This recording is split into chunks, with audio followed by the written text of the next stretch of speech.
मी आता 4-5 जिल्ह्यांचा दौरा केला। तिथं मी लाडक्या बहिणींना, माझ्या माता मायमाऊलींना विचारत होतो, तर बहुतेकांनी ई-KYC केलेली आहे।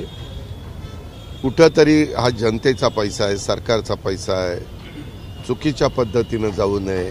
जो लाभार्थ्याला द्यायचा तो त्याच्या अकाउंटला जावा, म्हणून ह्या सगळ्या गोष्टीचा वापर करून आता मागे देखील आपण ज्यावेळेस एखाद्या योजनेत पैसे देत होतो त्यावेळेस ते त्यांच्या हातामध्ये आपण द्यायचो, पण नंतर माहिती घेतली तर त्याच्यामध्ये काही लाख नावं कमी झाली, काही जण मयत असतात परंतु त्यांची नावं काढलेली नसतात।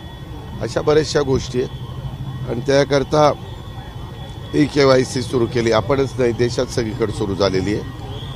अशामुळं बऱ्याच अंशी आता ग्रामस्थांना पण हे कळायला लागलेलं आहे। त्यांना जरी माहिती नसलं तर ते कुणाची तरी मदत घेतात। नमस्कार। महाराष्ट्रातील तमाम लाडक्या बहिणींसाठी मुख्यमंत्री लाडकी बहीण योजना अधिक सुलभ, सुकर व पारदर्शक करण्यासाठी महाराष्ट्र सरकारने ladkibaheen.maharashtra.gov.in हे वेब पोर्टल चालू केलेलं आहे।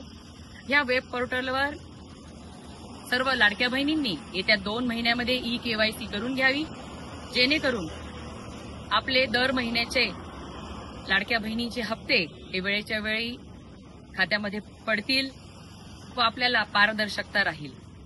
फक्त लाडकी बहीण योजनाच नाही तर इतरही महिला सक्षमीकरणासाठीच्या आपल्या देवाभाऊंनी आणलेल्या योजनांचा लाभ सुद्धा आपल्या लाडक्या बहिणींना घेणं सोपं होणार आहे, सोयीस्कर होणार आहे।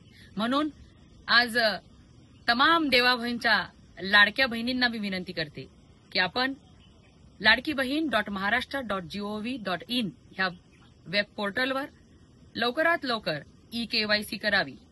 धन्यवाद।